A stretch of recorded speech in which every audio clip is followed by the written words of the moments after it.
Lorsque notre cher frère a partagé la parole que Dieu a mis sur son cœur ce matin, ça me rappelait qu'il y a 2 jeudis, le Seigneur avait aussi mis une parole sur mon cœur, puis on avait prié dans cette direction-là, mais c'est comme si le Seigneur, il veut nous amener à cet endroit de réaliser qu'il est plus grand que notre ennemi.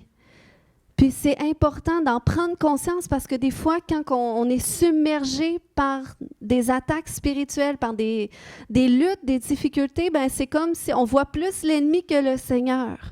Mais le Seigneur nous amène à cet endroit de chercher à discerner sa présence, discerner là où est-ce qu'il est au milieu de nos difficultés, puis c'est ça qu'on doit aller chercher. On doit amener sa présence dans nos difficultés, puis de réaliser qu'il est plus grand. Même si nos combats sont ardus, c'est difficile, Dieu est tout de même plus grand. Puis il est avec nous. Puis justement, il met l'ennemi sous nos pieds. Il nous met en position de domination, d'autorité sur notre ennemi en son nom. Donc, on doit en prendre conscience. Amen? Alors, pour continuer dans ce sujet qui répond à une question pour définir notre raison d'aller à l'Église. Aujourd'hui, je vais aborder une autre perspective de l'importance d'être réunis ensemble. Dis avec moi, ensemble. Donc, on a parlé ici de notre objectif de base qui est de former des disciples.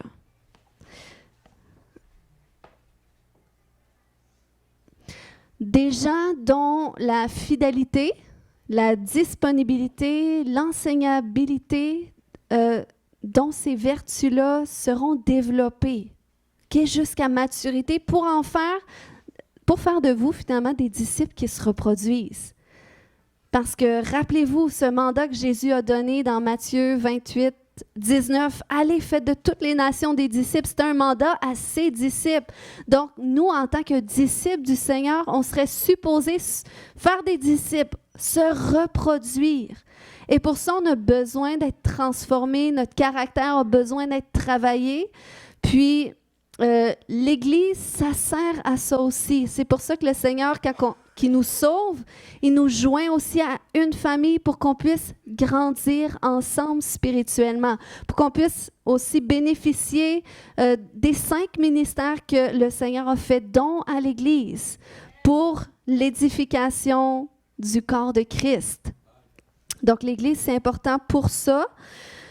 Un disciple, c'est quoi? Être disciple de quelqu'un, c'est suivre ses préceptes, ses instructions. Donc, le Seigneur nous appelle à être ses disciples. Et aujourd'hui, on va aller un petit peu plus en profondeur dans cet aspect d'incarner Christ, qui est un autre terme pour définir la transformation. Puis le titre de mon message aujourd'hui particulièrement, c'est « Une vie consumée sur l'autel pour une maison spirituelle qui s'élève ». Amen. Donc, aujourd'hui, je vais prendre exemple sur l'histoire de Esdras et de Néhémie. Qui a déjà lu ces histoires dans la Bible? Je vous invite à les lire, c'est des bonnes histoires. Donc, l'histoire d'Esdras, c'est 2 livres qui se suivent. En fait, ça va marquer le retour du peuple d'Israël de l'exil, puis comment Dieu les a conduits à rebâtir le temple de Dieu, le temple de Salomon qui avait été détruit.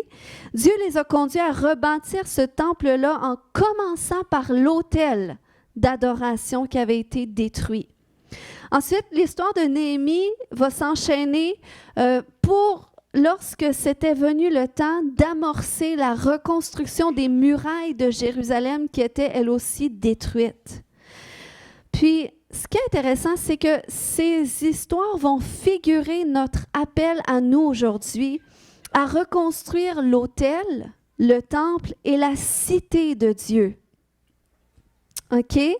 Puis, à cette époque, il faut comprendre que c'était la volonté de Dieu que ça se produise, puis c'est venu suite à un décret. OK? Dieu va exprimer sa volonté. Donc, il y a un décret du roi qui est venu comme de quoi que c'était venu le temps pour le peuple de retourner sur sa terre et de rebâtir le temple à l'Éternel. Donc, la volonté de Dieu, elle a été exprimée de la sorte Et elle a aussi été exprimée au travers un fardeau que les appelés du Seigneur ont reçu. Donc, il y a des gens, il y a des prophètes de cette époque-là, des prêtres qui ont eu un fardeau pour rebâtir le temple du Seigneur, pour rebâtir l'autel du Seigneur.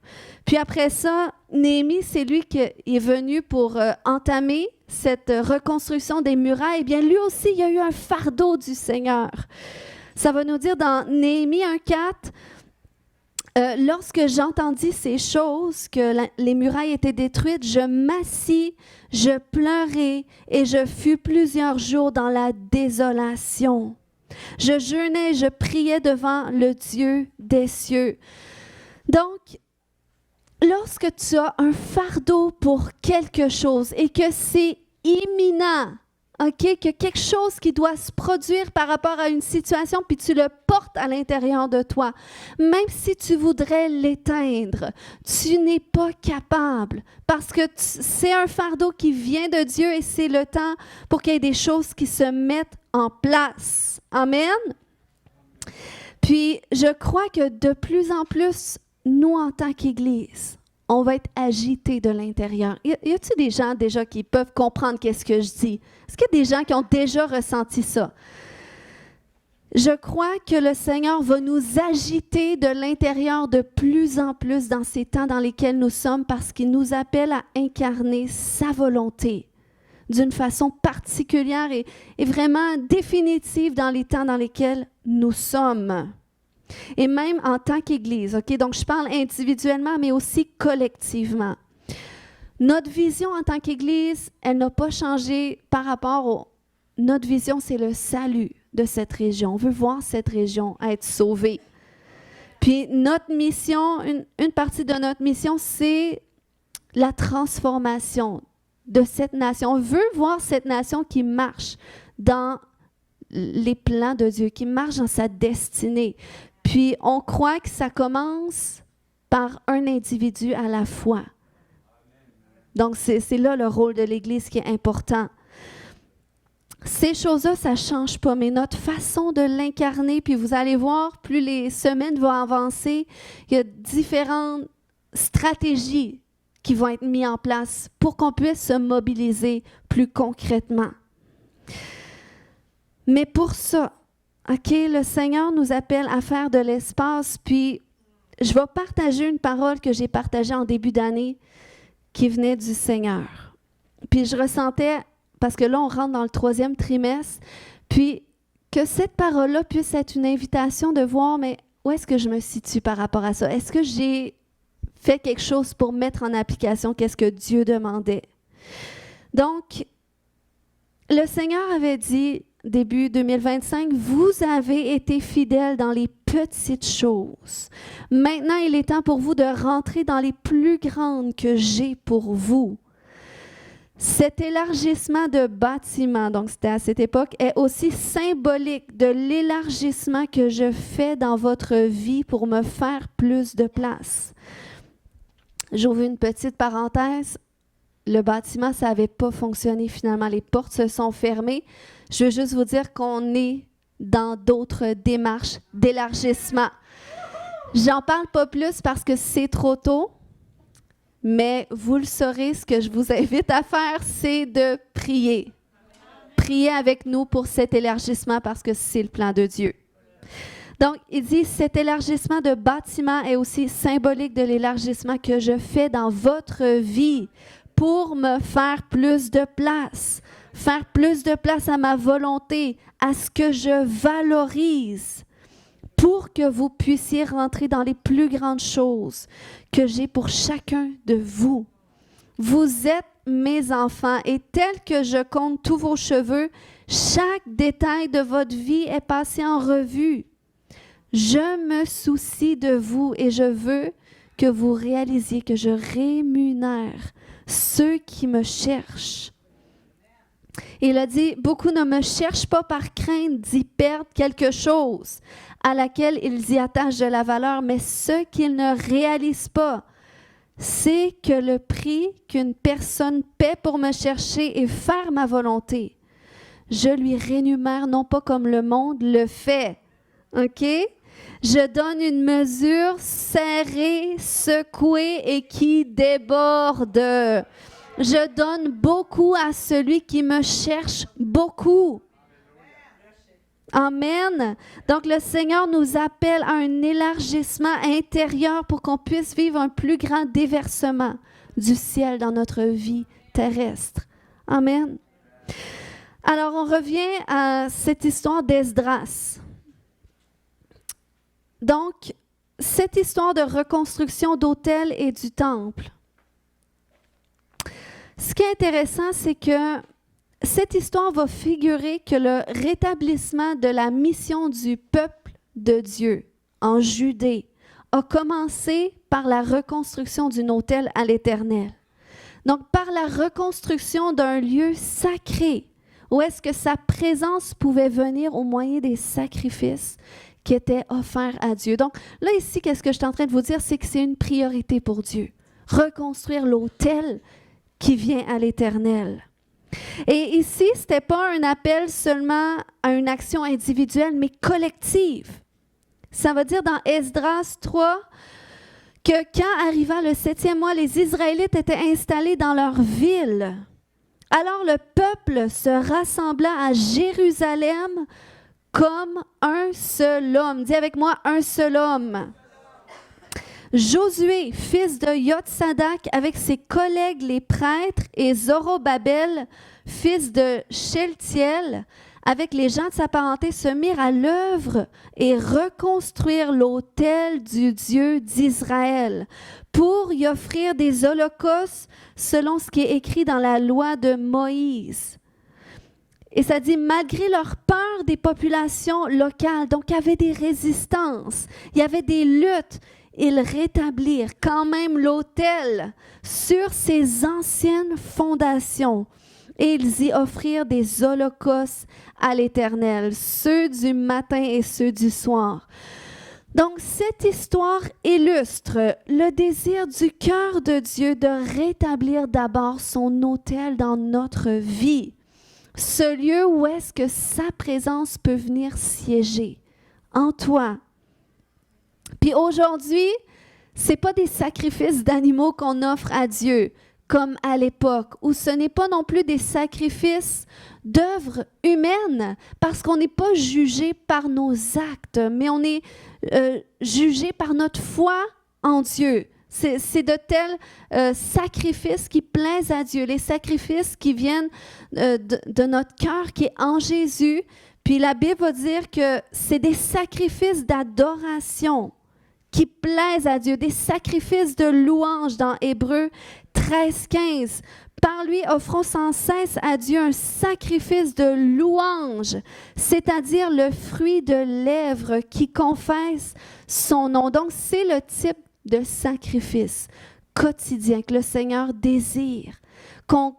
C'est l'expression d'un cœur dédié à lui. Lorsque ton cœur est dédié à Dieu, ce n'est pas juste l'effet de chanter des louanges. C'est que c'est une adoration qui va monter de façon constante vers le trône de grâce et ça plaît à Dieu. Et ce n'est pas non plus dans un temple fait de main d'homme. Ce n'est pas dans un bâtiment que Dieu désire résider, mais c'est vraiment à l'intérieur de nous. Du moment qu'on l'accepte dans notre vie, la Bible va nous dire qu'on devient cette habitation du Dieu vivant en esprit. On lit ça dans Éphésiens 2:19 qui dit que du moment qu'on a accepté le sacrifice de Christ à la croix, qu'on n'est plus des étrangers ni des gens du dehors, mais nous sommes concitoyens des saints, gens de la maison de Dieu. Il dit, vous avez été édifiés sur le fondement des apôtres et des prophètes. Jésus-Christ lui-même, la pierre angulaire. En lui, tout l'édifice, donc ça c'est nous, bien coordonnés, s'élève pour être un temple saint dans le Seigneur. En lui, vous êtes aussi édifiés pour être une habitation de Dieu en esprit. Et qu'est-ce qui est intéressant, je vais rentrer un petit peu là-dedans, c'est que cette dimension où est-ce que Dieu vient habiter en nous, en esprit, c'est ce qu'il désire. C'est pour ça qu'il a dit que dans la nouvelle alliance, ce ne serait plus des lois écrites qu'on devrait observer parce que les lois, ils viendraient les inscrire sur nos cœurs, par le Saint-Esprit. C'est pour ça qu'on n'a plus besoin qu'il y ait personne qui nous convainque. Même si oui, on a besoin quand même des uns des autres, on a besoin de s'édifier. Mais le rôle du Saint-Esprit, c'est de nous convaincre de qu'est-ce qu'est la volonté de Dieu finalement, pour qu'on l'applique. Donc, il y a cette dimension où est-ce qu'il vient résider en nous, et il y a aussi cette dimension où est-ce qu'il vient résider au milieu de nous. Amen. Donc, quand que je parle de reconstruction du temple, c'est de bâtir cette place où est-ce que le Seigneur peut venir résider au milieu de nous. Il y a cette dimension de Dieu en nous, mais il y a cette dimension de Dieu parmi nous. Et c'est ça le but de l'Église, de s'unir ensemble, de bâtir une maison au Seigneur. C'est qu'ensemble, on devient des pierres vivantes, la Bible va nous dire. Dans 1 Pierre 2, 4, 5, « Approchez-vous de lui, pierre vivante, rejetée par les hommes, mais choisie et précieuse devant Dieu. Et vous-même, comme des pierres vivantes, édifiez-vous pour former une maison spirituelle, un saint sacerdoce afin d'offrir des victimes spirituelles, des sacrifices agréables à Dieu par Jésus-Christ. » Donc ça, c'est notre but, de se réunir ensemble. Ça commence en rebâtissant cet autel, cette place d'un cœur dédié pleinement à Dieu, cette place d'un cœur consacré à Dieu qui va s'exprimer par le fruit de notre bouche, par de la louange, par de l'adoration. Et quand on vit cette dimension-là, c'est là qu'on doit aussi travailler à bâtir la maison du Seigneur par les pierres vivantes que nous sommes. Nous sommes, tu sais, quand la Bible va nous dire qu'on est tous un membre au sein du corps et le corps a besoin de chaque membre pour être bien coordonné, pour que Christ, la tête, puisse aussi permettre au corps de... Puis l'Esprit de Dieu puisse être là pour permettre au corps d'être en mouvement. OK? Mais, comme je disais, ça commence en restaurant cette place de l'autel. Et je crois que dans la mesure où est-ce que nous, personnellement, par un oui individuel, on désire restaurer cette place de consécration à Dieu, ça va entraîner un oui collectif de cette Église qui va permettre un impact de la gloire de Dieu dans notre nation.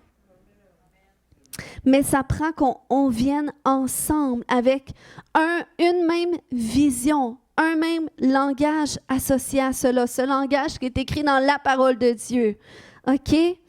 Parce que on sait que l'unité dans l'histoire, ça a toujours eu une grande puissance. On se souvient à la tour de Babel, parce que à cette époque-là, ça dit que tous les gens qui étaient sur la surface de la terre avaient le même langage. Ils parlaient tous la même langue. Et parce qu'ils ont eu une vision commune, avec un langage commun, de bâtir une tour qui pourrait s'élever jusqu'à Dieu, eh bien, Dieu a dit que rien ne leur serait impossible à cause de cette unité. Vous voyez? Donc, c'est pour ça que Dieu a dû faire en sorte que...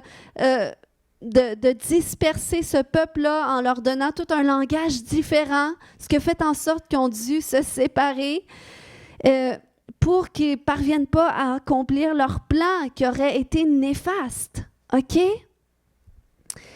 Donc, on voit que ce soit pour des bons plans ou des mauvais plans, l'unité a un impact.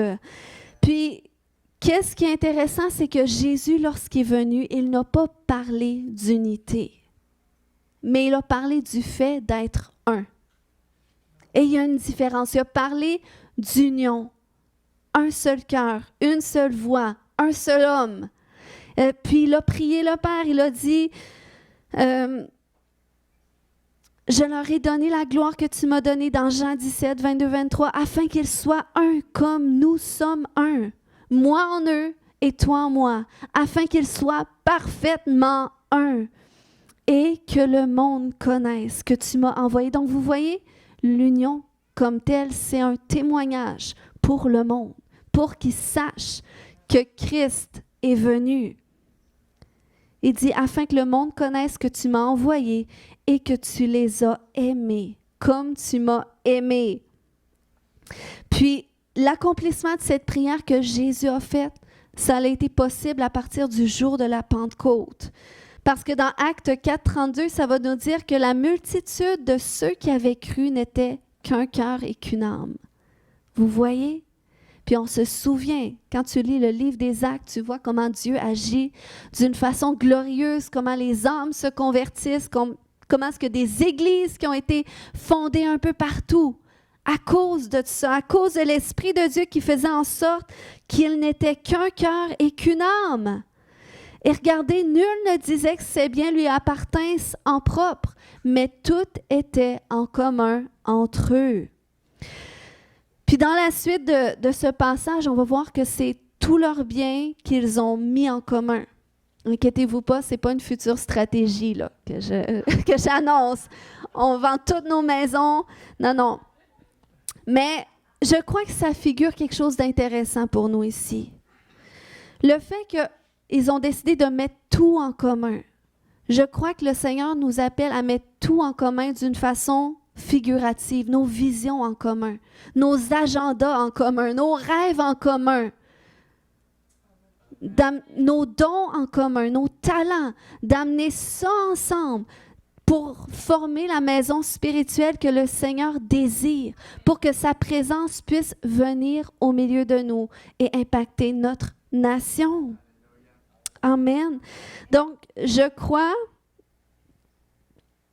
que notre façon, ça va être la façon que le Seigneur va nous appeler à incarner cette vie consumée sur l'autel pour une maison spirituelle qui s'élève. Si on arrive à cet endroit où est-ce qu'on est prêt à, tu sais, quand la Bible va nous dire de se donner comme un sacrifice vivant à Dieu, ce qui est de sa part un culte qui est raisonnable, qui est favorable. Donc, dans cette mesure où est-ce qu'on est prêt à se donner pleinement à Dieu, puis dans la maison où est-ce que Dieu nous plante, où est-ce que nous donnons qui nous sommes. Seigneur, moi je suis cette pierre que tu places dans ce temple, puis je ne suis pas une pierre qui est morte, mais je suis une pierre qui est vivante, parce que je suis habitée par ton esprit. Puis Seigneur, tu me places dans ce temple-là, eh bien toi en tant que maître d'œuvre, place-moi là où est-ce que tu veux. Parce que même la Bible va nous dire que Dieu lui-même, c'est lui qui coordonne les parties du corps comme il le veut. Mais ça prend un oui, ça prend un désir, ça prend un engagement, ça prend d'être prêt à dire, Seigneur, ma vie, je te la donne complètement. Ma vie, je la mets sur l'autel. Donc, je mets mes agendas, mes désirs, mes ambitions de côté pour dire, toi, Seigneur, qu'est-ce que toi tu veux? Je me souviens, j'avais 20 ans quand j'ai rencontré le Seigneur. Je ne dirai pas ça fait combien d'années, mais quand j'ai dit oui à Dieu, j'avais 20 ans. Puis à ce moment-là, quand j'ai choisi de mettre ma vie sur l'autel, c'est au moment où est-ce que j'ai réalisé que Dieu avait vraiment des projets pour ma vie, puis que par révélation, j'avais une profonde conviction que c'était des meilleurs projets que les miens. J'avais des rêves, j'étais toute jeune, non pas tout de suite les photos s'il vous plaît. J'avais des rêves, j'étais toute jeune, j'avais des rêves, j'avais des ambitions, j'avais un travail que j'aimais, je me projetais à travers ce travail-là. Mais quand Jésus est venu toucher mon cœur, les choses ont changé. Dieu a commencé à mettre un fardeau à l'intérieur de moi. Un fardeau pour bâtir une maison spirituelle où est-ce que les âmes qui sont sauvées pourraient se regrouper. Puis ce fardeau-là est venu dans ma fidélité, dans les petites choses, à répondre à Dieu, non pas ma volonté, mais ta volonté. Puis, tu sais, au début, je ne savais pas que j'étais vraiment appelée à ouvrir une église, à devenir pasteur. Mais le Seigneur a conduit les choses pour faire en sorte que 2 personnes qui ont donné leur vie à Jésus, puis qui étaient vraiment désireuses de grandir dans la foi. Puis mon fardeau, c'était que ces âmes grandissent spirituellement. Donc, ce que je faisais, c'est que je donnais ma vie pour que ces âmes-là puissent grandir spirituellement. J'allais les visiter toutes les semaines. J'étais jeune dans la foi, j'avais même pas 1 an dans le Seigneur, mais je lisais la Bible avec elle, je priais avec elle, puis mon désir, mon fardeau, c'était Seigneur, il faut que ces 2 âmes grandissent spirituellement. Et c'est ça, quand tu es une pierre entre les mains de Dieu, cette pierre vivante, tu te laisses former entre ses mains, puis tu te laisses positionner. Tu ne te questionnes plus, est-ce que je le veux, est-ce que je ne veux pas, est-ce que ça me tente, est-ce que ça ne me tente pas. Ce n'est pas une question que tu poses quand tu choisis d'obéir. Quand tu dis oui à Dieu, tu vas te laisser positionner là où est-ce qu'il y a un besoin et que le Seigneur a mis en toi, qu'est-ce qu'il faut pour y répondre. Et moi, je ne savais pas que j'avais ce qu'il fallait en moi pour y répondre. Mais il y avait ce feu-là qui était plus fort que moi. Il y avait ce fardeau-là. Puis, parce que j'avais choisi d'être cette pierre vivante, j'avais répondu à l'appel. Eh bien, à cette même époque, il y a ma mère aussi qui a choisi de répondre à l'appel. Et parce qu'elle a choisi de répondre à l'appel, le Seigneur a ouvert ses yeux et elle a dit, ma fille va être pasteur. Elle dit, je dois lui faire un bureau dans la maison parce que j'habitais chez elle à l'époque. Elle dit, je vais lui faire un bureau, comme ça, quand il y a des gens qui vont aller la rencontrer. Mais c'était prophétique parce qu'il n'y avait rien qui faisait du sens comme tel à l'époque. Mais elle avait fait ça pour s'amuser, mais c'était de façon prophétique. Elle a dit, écoute, je vois qu'il y a un appel, je vois qu'il y a un mouvement du Seigneur et moi aussi, je vais être cette pierre vivante qui va se positionner pour que ma fille rentre dans son appel. Et c'est comme ça que même mon appel est devenu son appel à elle aussi. Parce que c'est ce que ça fait lorsque tu te positionnes comme une pierre vivante, là où est-ce qu'il y a un mouvement du Seigneur, eh bien, tu vas recevoir toi aussi la révélation de ton appel, qui va venir avec des fardeaux aussi. Et à cette époque-là, tout ce que ma mère faisait, c'était se positionner près de moi, croire en moi, déverser sur ma vie, même si elle était même plus jeune, j'étais même sa mère spirituelle, mais elle, en tant que mère naturelle, elle bâtissait aussi ma vision, mon appel. Oui, tu vois, Dieu a mis ça en toi, puis le Seigneur est en train de faire quelque chose, mais c'était encore informe. C'était pas tout à fait clair, mais on continuait d'obéir. Puis, c'est au travers de ce processus-là que je me suis tournée vers l'Église Le Centre, que j'ai connue d'une certaine façon. Je ne rentrais pas nécessairement là-dedans ce matin, mais avec qui j'ai pu partager mon fardeau d'ouvrir une église. Parce que là, même si j'avais à cœur d'accompagner 2 âmes, j'étais quand même jeune dans la foi, il manquait un petit peu de fondement autour de moi. Puis c'est là que l'Église a commencé à porter ce fardeau avec moi. Puis là, l'Église Le Centre, dans une maison, a vu son jour. Donc ça, c'était à peine 1 an. Oui, tu peux mettre la photo, s'il vous plaît. À peine 1 an après ma conversion, j'avais rencontré Jonathan. Lui, il ne faisait pas partie des âmes, mais il s'est ajouté. Puis, en fait, c'est Rodrigue et Marie ne sont pas là ce matin parce qu'il y avait quelque chose hier, mais ça a commencé dans leur maison. Puis ça, c'était le fardeau que j'avais. Puis c'est le oui que j'ai répondu à Dieu. En fait, c'était ces 2-là qui sont venus au Seigneur en premier, là. Ça, c'est la fille à Marie et Rodrigue. Puis je priais avec ces dames-là. Rodrigue était à côté. Lui, il ne voulait rien savoir. C'était vraiment des pieux religieux, très catholiques. Mais ils voyaient quand même le changement, la foi de Marie, de leur fille, que lui aussi, à un moment donné, il s'est joint. Il a dit, écoute, je vais commencer à être là aussi. Puis on priait avec lui, puis plus tard, Jonathan s'est joint aussi. C'est une autre histoire, mais c'est la famille à Jonathan, en fait. Puis, après ça, le fardeau a continué de grandir parce que là, il y a des gens qui ont continué de s'ajouter. C'est là qu'un an après, reste là, s'il te plaît. C'est là qu'un an après, environ 2 ans après ma conversion, on a loué un local pour se réunir. Vous voyez, il n'y avait pas beaucoup de gens. Mais c'était encore une fois un oui à Dieu, une obéissance. On ne regarde pas à tout ce qu'il y a autour, mais on fait confiance à Dieu. On porte ce fardeau-là. Puis, ma mère, c'est là qu'elle a commencé à venir parce que on ne vient pas d'une culture où est-ce qu'on était habitué d'aller à l'église les dimanches, de se réunir ensemble et tout ça. Et c'était inconfortable pour elle. Mais à un moment donné, tu peux mettre l'autre photo, elle a dit, écoute, il y a un mouvement du Seigneur, je dis oui. Je dis oui, je reconnais, je suis une pierre vivante. Elle a dit, Marlène était là, Martin devait prendre la photo, devait être sur la caméra. Elle a dit à Martin, c'est fini la Formule 1 les dimanches. Tu viens à l'église. T'es une pierre vivante. Et c'est comme ça qu'ils ont commencé à aller chercher ma sœur aussi, qui n'était pas sur la photo. Mais elle a commencé aussi à venir à l'église. Puis c'était un non négociable. Il y a un mouvement du Seigneur. Il y a un appel de Dieu ici. On a besoin de toi. Tu es aussi une pierre. Peu importe quel état que tu auras le dimanche matin, que tu aies dormi ou non, peu importe que ça te tente ou non, tu es à l'église. Puis à cette époque-là, il y avait le ministère de covoiturage. Il allait, partait de Métabeth, il allait à Alma, il faisait le tour. Ça, c'était toute la majorité des nouvelles âmes qui étaient venues au Seigneur et qui allaient chercher parce qu'il n'y avait pas de voiture. Est-ce que ça leur tentait le dimanche matin d'aller à Alma puis d'y retourner après? C'est pas une question que tu poses quand tu dis oui. OK? Quand tu dis oui à Dieu, que tu obéis, c'est que tu es fidèle au poste. S'il y a un besoin, tu as la capacité d'y répondre, tu y vas.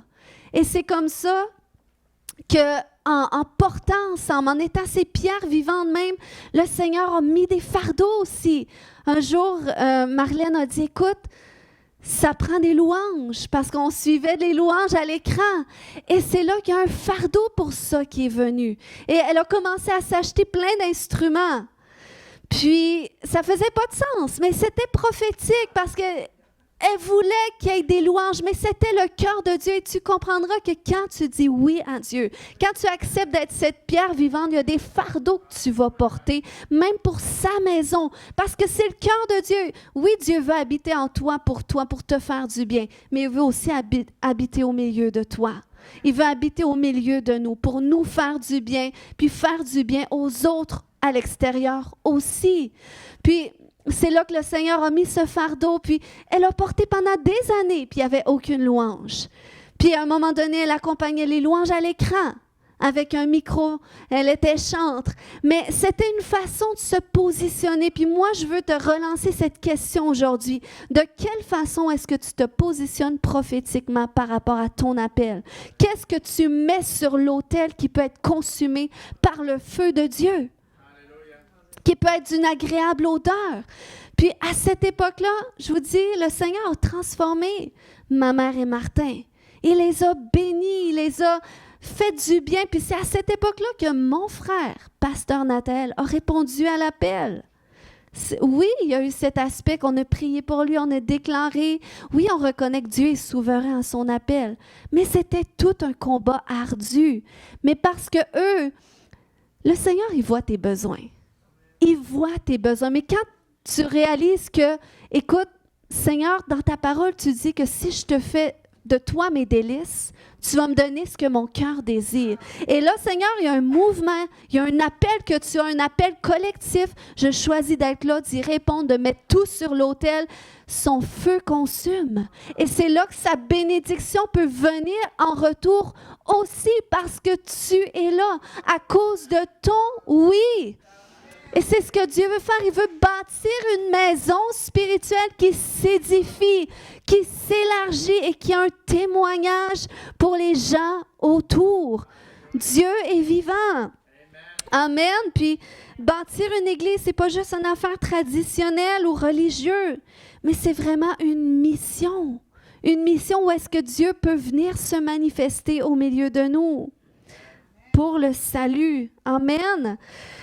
Puis, c'est comme ça aussi même, vous savez, les parents à Martin ont accepté le Seigneur avant de mourir. Ça, c'est une autre bénédiction. Les enfants de Martin sont venus à l'église. Ils sont déjà venus dans cette église. Le Seigneur les a tellement bénis parce qu'ils ont accepté.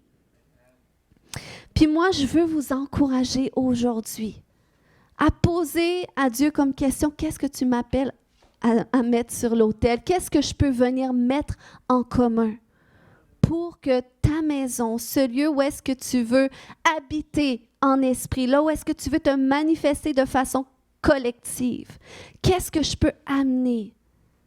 Puis, j'ai donné cet exemple-là de Marlène et Martin parce qu'ils ont fait partie des fondations de cette église. Je crois que j'avais mis d'autres photos. Hein. Ça, c'était, oui, une autre étape. On était toujours un petit groupe pendant très longtemps.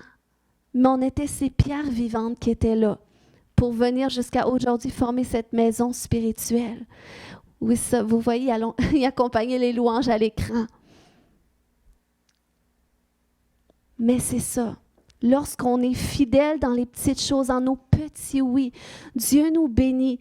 Puis aujourd'hui, je voulais faire une mention spéciale pour honorer tous ceux qui servent dans cette maison. Parce que c'est très cher, c'est très précieux. Puis je sais qu'aujourd'hui, j'ai partagé ça, mais je sais qu'aujourd'hui, il y a des gens qui se donnent entiers à cette vision, à cet appel, parce qu'ils ont reconnu que Dieu fait quelque chose qui va pas juste être bénéfique pour nous, notre petite vie à nous, mais qui peut impacter les nations autour. Puis il y a des gens qui ont dit oui, qui ont tout donné, puis je veux qu'on les bénisse aujourd'hui. Tous ceux qui servent dans cette maison, vous allez venir devant quelques instants, je vais prier pour vous. Vous savez qui vous êtes? Tous ceux qui servent, vous savez qui vous êtes? Je préfère le dire comme ça j'oublie personne.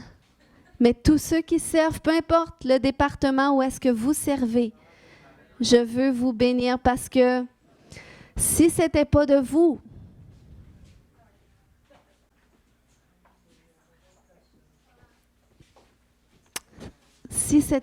les gens peuvent vous regarder parce que je veux qu'ils voient, vous êtes ces belles pierres qui forment le temple du Seigneur.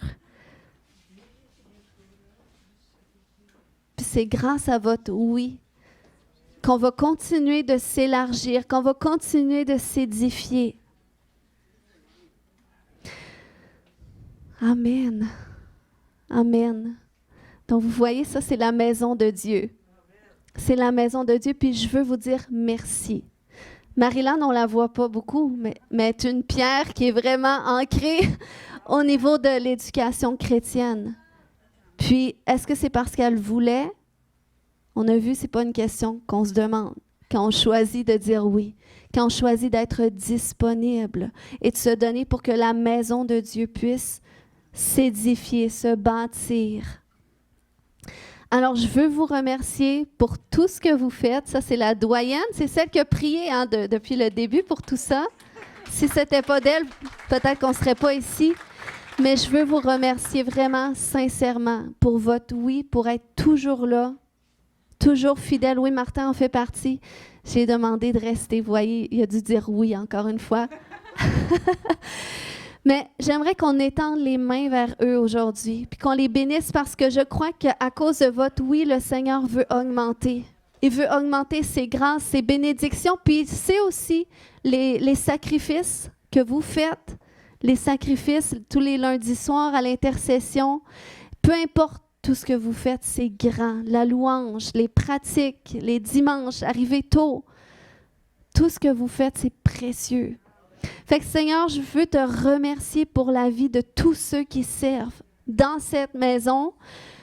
Et Seigneur, on sait que c'est un commencement parce que je crois que tous les gens vont s'avancer la prochaine fois qu'on va faire cet appel.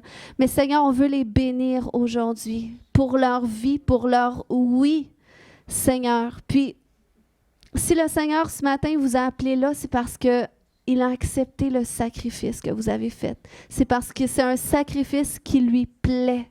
Puis Dieu va répondre par sa bénédiction. Puis Père, j'appelle ta bénédiction sur chacune de leurs vies, qu'elle se manifeste d'une façon grandiose. Seigneur, j'appelle une augmentation de tes bénédictions, de tes grâces, de tes faveurs dans leur vie. Afin, Seigneur Dieu, qu'il soit un plus grand témoignage de toi pour ta gloire. Dans le nom de Jésus, recevez-le par la foi parce que je sentais que c'était vraiment Dieu ce matin qui voulait vous dire merci. On peut les applaudir.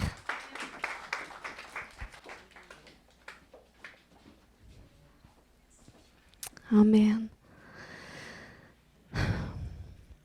Alors aujourd'hui, en conclusion, ce matin, tu es appelé à rebâtir cet autel pour le Seigneur en lui offrant un sacrifice de louange, un sacrifice du fruit de tes lèvres qui confesse son nom. Puis je crois ce matin que le Seigneur, il veut nous appeler à nous amener à prendre cet engagement intérieur.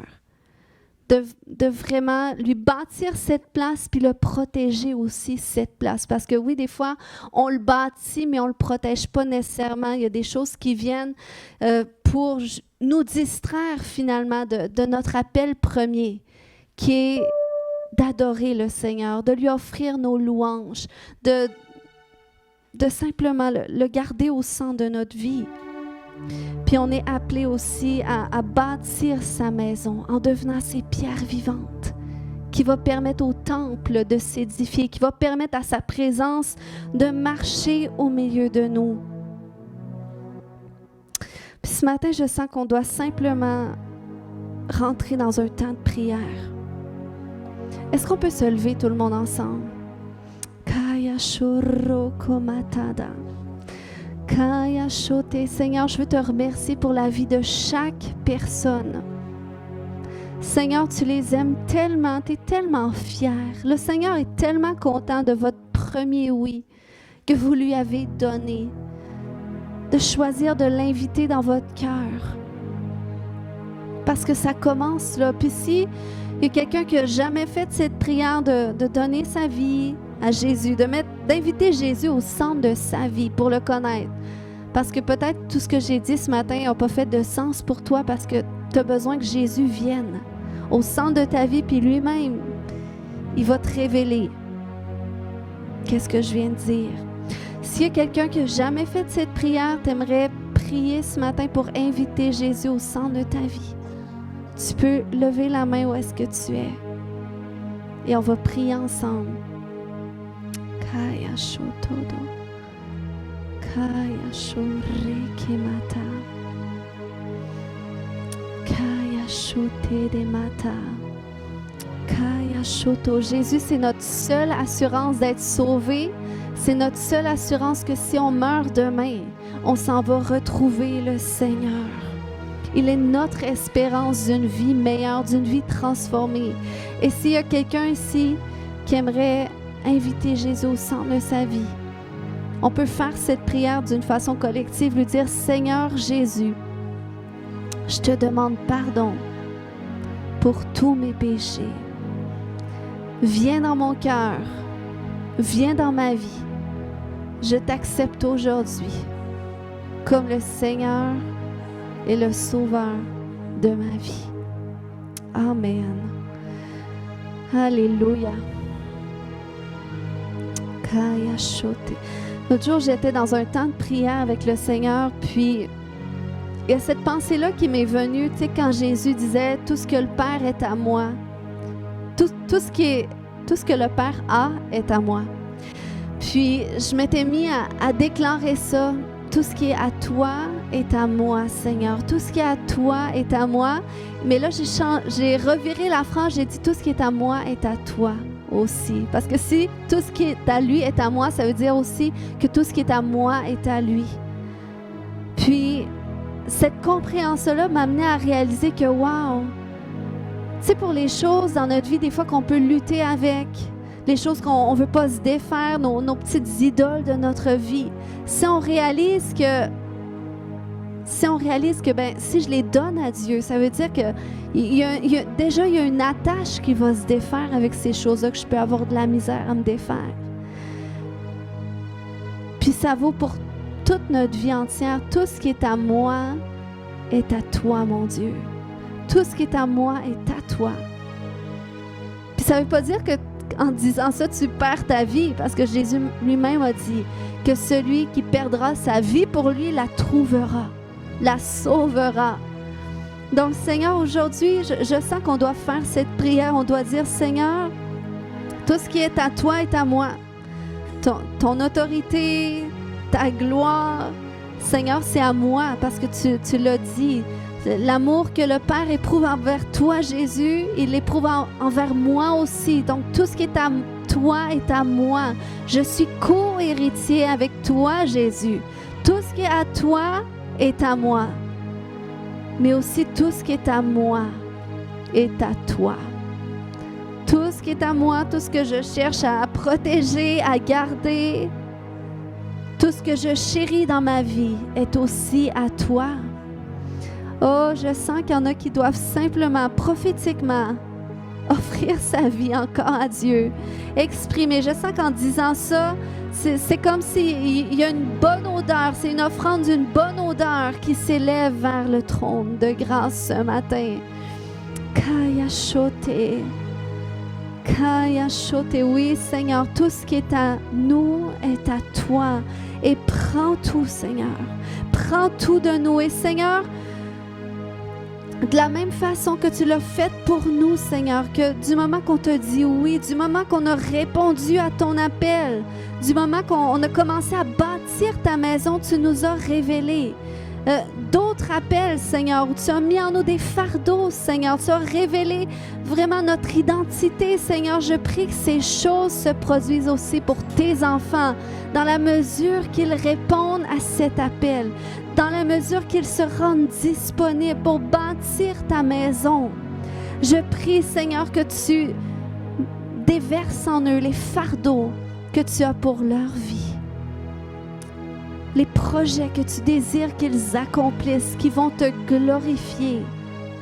Seigneur, merci, Papa, pour cette transformation. Merci, Père, pour cette consécration plus profonde que tu provoques dans les cœurs. Pour toi, Jésus. Kaya Shokete.